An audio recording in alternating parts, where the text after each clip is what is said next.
the Phillies have made their first move of the offseason that's going to actually impact their roster and signing Jordan Romano, who is a former All-Star closer, for a one-year deal.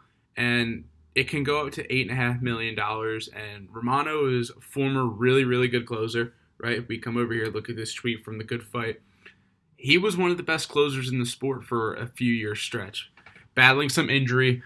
He came back a little bit last year. It was not good, but a lot of that had to do with him coming back from right elbow surgery. And I think this is a move that is a low risk, high reward type of move. If it doesn't work out, it doesn't work out, right? I don't think this is a guy that they're relying on. At least I hope it's not the guy that they're relying on to save their bullpen.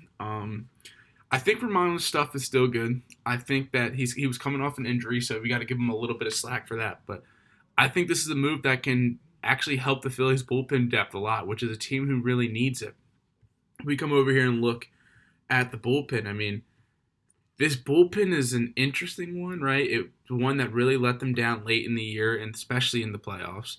But Matt Strom, you're expecting good stuff out of him, right? They signed him to a 3-year deal. He had a really good year, really bad playoff though. Kerkering, we know his stuff is nasty, but he still needs to develop a little bit more. He's still a little bit shaky. You don't know what you're getting out of him sometimes. I think the ERA is a little bit deceiving when it comes to Kerkering. I think he's going to be really good, but I still don't really trust him yet.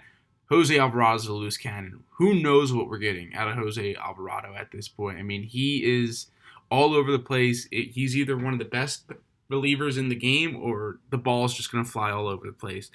And then after that, there's really not much more, right? Jose Ruiz was solid last year. I actually like him a lot more than I think most people do, but this bullpen at this current state is just not good.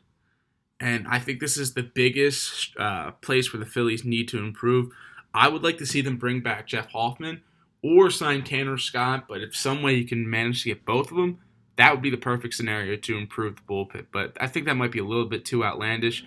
But if Hoffman's going to be cheaper, but the rumors are that he wants to be a starter. But I think if he comes back to the Phillies, he'll be in the bullpen. And I think we need a guy who's going to be the solidified closer at this point, right? It's too much of this committee thing, which this is a Thompson specialty that he likes the closer by committee.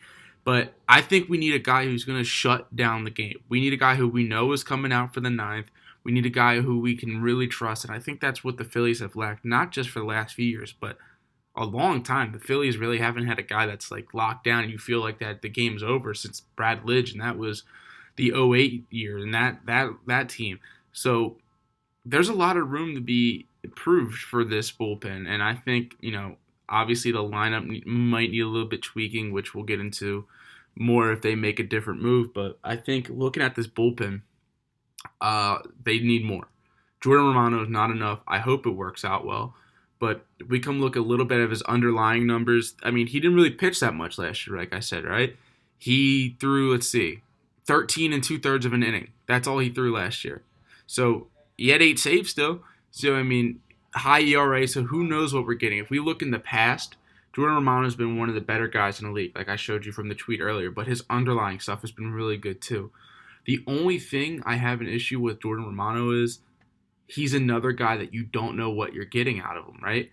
Let's just take a look at this 2022 year. This is his best year by ERA. I mean, he strikes guys out, but he walks a lot of guys. He doesn't miss barrels, so when guys hit him, it hits hard. He's a 2-pitch guy.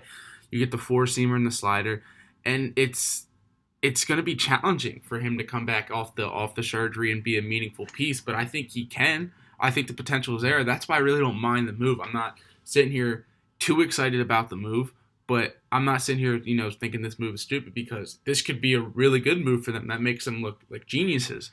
If all said is well and done, like they could look really, really smart for taking this deal for Jordan Romano. And I think overall, I think it's a decent signing. They shouldn't be done yet, though. They need a lot more than Jordan Romano, and his history shows that he's a decent pitcher, right? I mean, this stretch right here, this 2020 to 2023 stretch is unbelievable. Career-wise has been decent. He just has these 2 outlier years, which he didn't pitch much, 15, 13 innings. But these years where he pitched a good amount, he was elite. So I think this is a guy that we need to have some hope for. But if he's not great, it's fine. Like, this isn't the guy that they should be relying on to save this team. Two-time All-Star, has had almost 40 save seasons, 36, 36, 23, 105 total in his career. So this is a guy that has that closing experience. I don't think he needs to be the closer for the Phillies. I really don't. And if that's the case, then I really don't like this move at all. If that's the case, I don't see that being the case, though. So we will see what we get from Romano. Here's a few highlights from him over the past few years, and this is just showing how good he really was at one point. And like I mentioned a little bit earlier, this is a high potential signing. And if it doesn't work out, it doesn't work out. And there's nothing, to be too upset about it for it, unless he's the only guy that the Phillies sign. But with that being said, I think the Phillies got a good deal here, and I'm excited for it.